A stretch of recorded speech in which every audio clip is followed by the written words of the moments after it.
all of you, my dear viewers.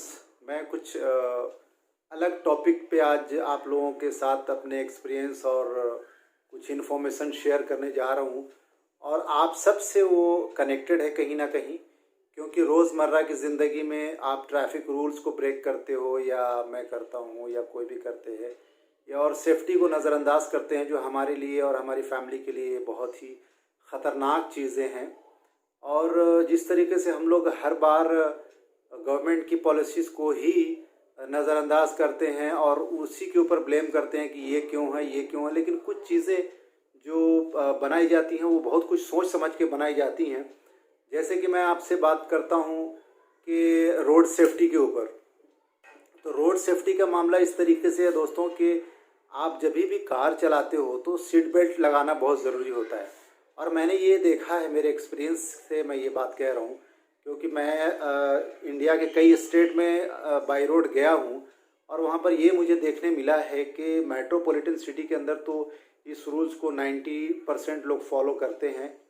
कई बार ख़ुद ये जानते हुए कि हमारी जान से रिलेटेड है, हमारी लाइफ की बात है, हमारी सेफ्टी और हमारी ज़िंदगी के दूर ये सीट बेल्ट एक पुल का काम करेगा, इसलिए लोग बेल्ट को लगाते हैं। और कुछ लोग इसलिए लगाते हैं कि सिग्नल पे खड़े ट्रैफिक पुलिस वाले या जहाँ पर भी, मतलब बॉम्बे में या दिल्ली में या बड़े शहर में तो हर जगह सीसीटीवी लगे हुए हैं, तो सीसीटीवीज़ के फुटेज से बचने के लिए भी वो सीट बेल्ट लगाते हैं। बट एटलीस्ट लगाते तो हैं, चाहे कुछ लोग, अब ये दोनों लोगों की अगर कैलकुलेशन आप करें तो वो अप्रॉक्सीमेटली 90% में पहुंच जाता है। मतलब एक ऐसे लोग जो सिर्फ ये सोच के लगाते हैं कि मुझे चालान से बचना है, और एक तबका ऐसा है जो गवर्नमेंट के साथ साथ, गवर्नमेंट की रूल्स के साथ साथ उनको पता है कि हमारे ज़िंदगी के लिए ये बेल्ट बहुत ही सुरक्षित, हमारे लिए ये बेल्ट हमारे लिए बेल्ट ज़िंदगी को सेफ कर सकता है। तो सेफ्टी को नज़रअंदाज किए बिना वो सबसे पहले गाड़ी में बैठते ही स्टार्ट किया और स्टार्ट करते ही बेल्ट लगाते हैं, फिर आगे बढ़ते हैं। चाहे वो किसी छोटे एरिया में घूमते हो जहाँ पर कैमराज ना हो, या ट्रैफिक पुलिस ना हो, या वो शहर हो या ग्रामीण एरियाज़ में जा रहे हों, कहीं पर भी जाते हैं। मैं अपनी बात करूँ तो मैं मुंबई से निकल के जब बाहर गया और अपने नेटिव प्लेस में गया, विलेज में गया, तो वैसे ही बेल्ट लगाया हुआ हूँ। तो कई बार मुझे ऑकवर्ड फील होता है क्योंकि हर आदमी बेल्ट नहीं लगाया हुआ और मैं बेल्ट लगाया हुआ हूँ, तो बड़ा ही मुझे अजीब लगता है। लेकिन मैं बाज़ दफ़ा सोचता कि अगर मैं दूसरों के बारे में ऐसा सोचूं कि कोई क्या सोचेगा, ये सोच के अगर मैं अपनी ज़िंदगी को ख़तरे में डालता हूँ, तो ये मेरे हिसाब से बहुत बड़ी बेवकूफ़ी होगी। एक बात ठीक है, वहाँ पर ट्रैफिक पुलिस नहीं खड़ा है या सीसीटीवीज़ नहीं लगे हुए हैं, लेकिन जो रूल्स बनाए हैं गवर्नमेंट ने, कुछ नॉर्म्स हैं, उनको फॉलो करना हमारे लिए ज़रूरी होता है। क्योंकि हम लोग दो नज़रिया होता है हर चीज़ का, हर चीज़ का दो पहलू होता है। एक तो होता है कि अगर हमने कोई कानून तोड़ा और हमारे ऊपर एक्शन हुआ, यानी चालान हो गया, या वो 500 का चालान हो या 5000 का हो, तो हम कानून को और पुलिस वालों को या ट्रैफिक पुलिस को बुरा बोलेंगे। लेकिन सच्चाई ये है कि आप ऐसा काम करो ही ना कि आपको उसका पेनल्टी या उसका फ़ाइन के या हर्जाने के तौर पे आपसे पुलिस या प्रशासन या कंसर्न लोग वसूलें।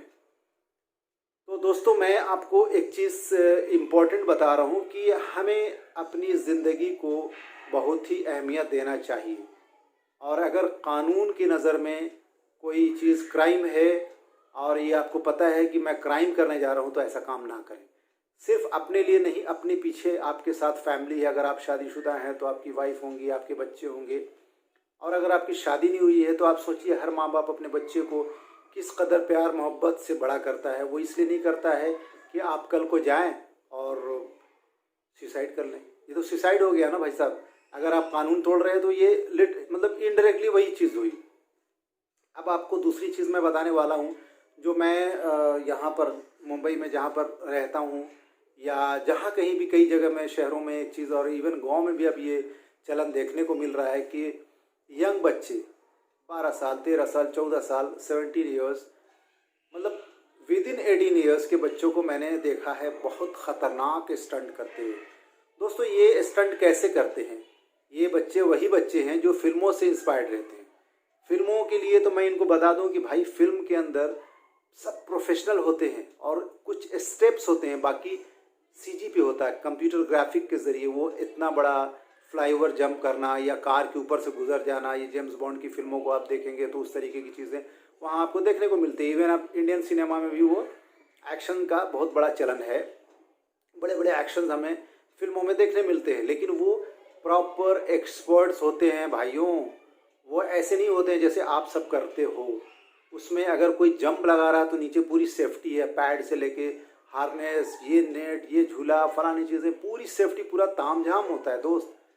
तो मैं उन बच्चों से ख़ास तौर से रिक्वेस्ट करता हूँ मेरे इस रिपोर्ट के ज़रिए कि मेहरबानी करके अपनी ज़िंदगी को समझो और आपके माँ बाप ने जिस प्यार मोहब्बत से आपको बड़ा किया है उसका गलत फ़ायदा मत उठाओ बच्चों।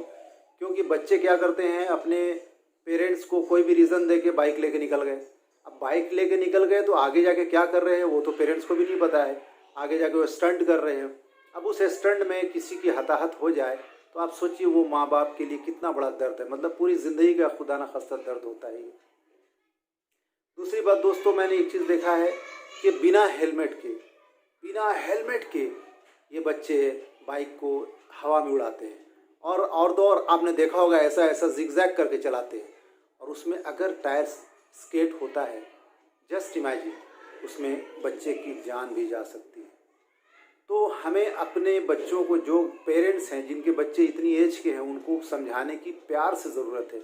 ये नहीं कि आप उनको मार धार या ना देना या किसी तरह का हंगामा करके, वो सही तरीका नहीं होगा। क्यों? क्योंकि आपकी बॉडी में जितना गर्म खून है, बच्चों की बॉडी में उससे कहीं ज़्यादा गर्म खून होता है। तो उनको इमोशनली प्यार से समझाइए और उनको कानून ना तोड़ने की हिदायत दीजिए। उससे उनकी जान भी सुरक्षित रहेगी और कानून के दायरे में भी रहेंगे। फर्स्ट ऑफ ऑल 18 के पहले उनको अलाउ मत कीजिए। हाँ, थोड़ा बहुत अगर ऐसा है, इतना प्यार है तो अपने ग्राउंड में, अपने कैंपस में, अपनी नज़र के सामने चलवा दे। लेकिन आप मेन ट्रैफिक में 18 के पहले, यानी 18 साल की एज पर driving licence, government of India 18 के पहले ड्राइविंग लाइसेंस अलाउ नहीं करती है। तो दोस्तों 18 से पहले अपने बच्चों को अलाउ ना करें कि बाइक में इस तरीके से स्टंट करें या बाइक लेकर कहीं जाएं। और मैं इम्पोर्टेंट बात आपको बताने जा रहा हूं कि जब कभी भी आप ट्रैफिक में रहें तो अपने आगे की गाड़ी के साथ साथ पीछे की गाड़ियों का ख्याल रखें। क्योंकि अगर आप अचानक ब्रेक्स लगाएंगे तो पीछे वाला भी ब्रेक लगाएगा और उसका ब्रेक हो सकता है कि ठीक तरीके से ना लगे, या हो सकता है कि वो इतना एक्सपीरियंस्ड राइडर या ड्राइवर ना हो जो अपनी बाइक को या अपनी कार को कंट्रोल कर सके। तो ये चीज़ का आपको ख्याल रखना ज़रूरी होता है। और ख़ास तौर से ऐसे जहाँ पर बहुत ज़्यादा ट्रैफिक क्राउडेड एरिया है, वहाँ पर आप डिस्टेंस मेंटेन करें। एटलीस्ट 5 फीट दूरी पे आप अपनी 10 फीट दूरी पे, या मैक्सिमम डिस्टेंस जितना आप मेंटेन कर सकते हैं उतना कीजिए। क्योंकि वो भी एक ख़तरनाक हो सकता है। एक गाड़ी के साथ साथ कई गाड़ी टकरा सकती है, कई गाड़ियों का एक्सीडेंट हो सकता है।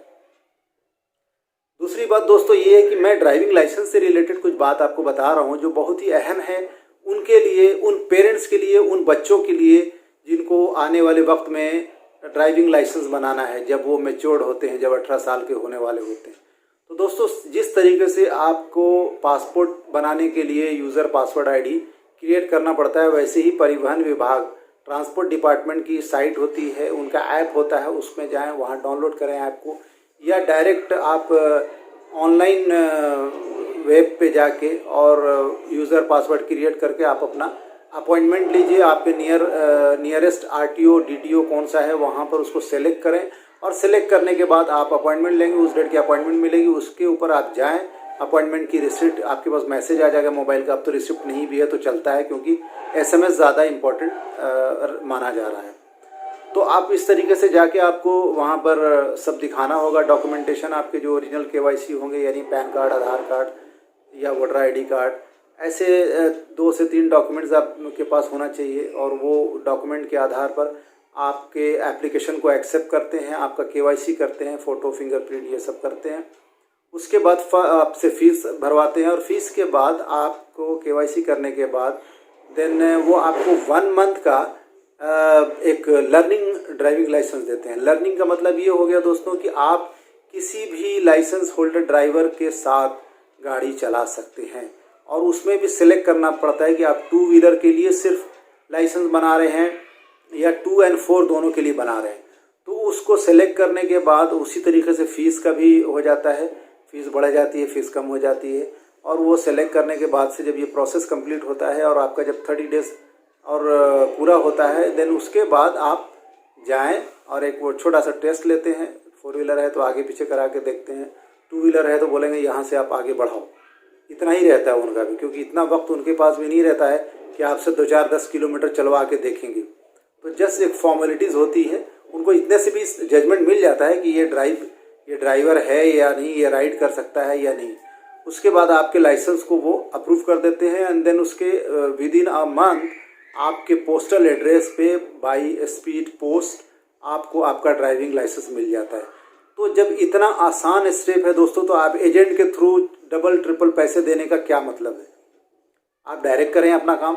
लेकिन फिर भी क्योंकि आपका लोकेशन ऐसा है जहाँ पर आप नेट कैपेबल नहीं है या आप एक्टिव नहीं है सोशल पे या इंटरनेट या वेब पे आप उतने एक्टिव नहीं हैं, तो साधारण सिंपल सी बात है कि आप किसी भी साइबर कैफ़े में जाइए और उसको बोलिए कि भाई मुझे ड्राइविंग लाइसेंस के लिए अपॉइंटमेंट लेना है, तो मेरा अपॉइंटमेंट आप बुक कर दो।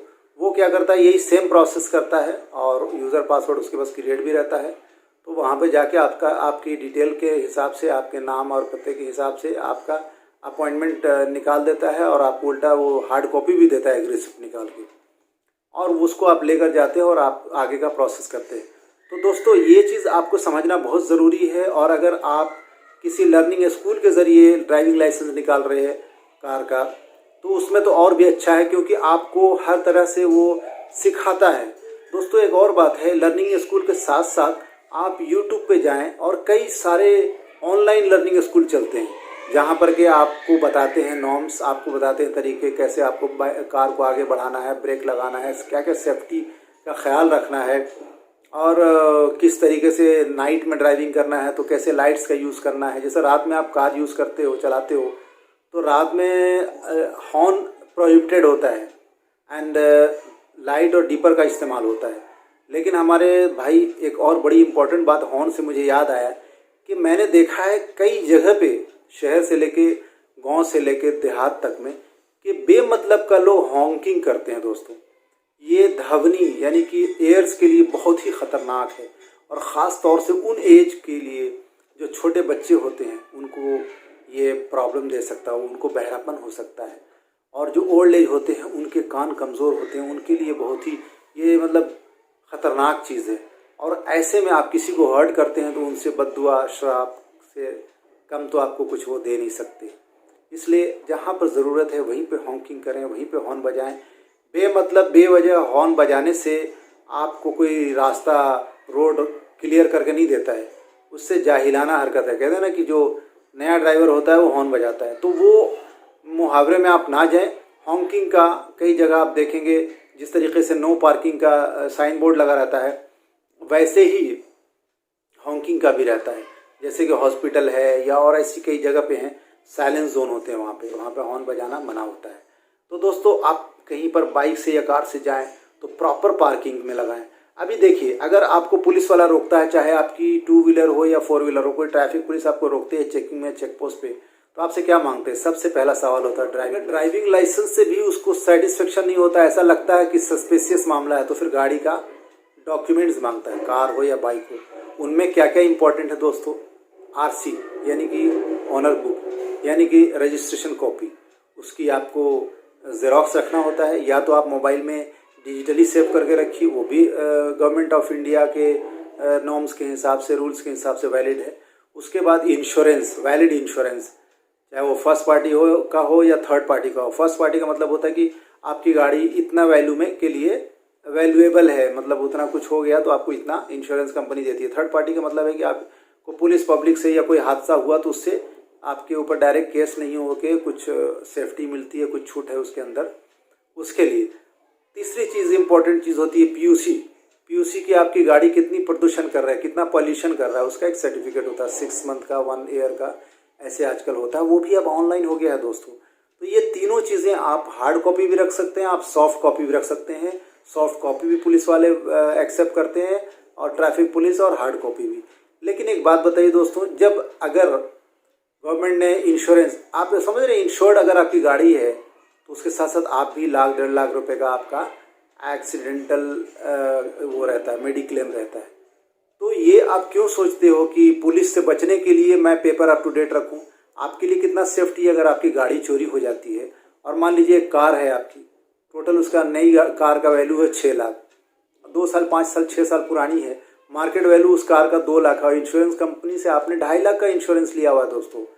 और अगर आपकी कार चोरी हो जाती है और आपके पास फर्स्ट पार्टी का इंश्योरेंस है तो आप समझ रहे कितना कवर हो गया, आपका पूरा पैसा कवर हो जाता है।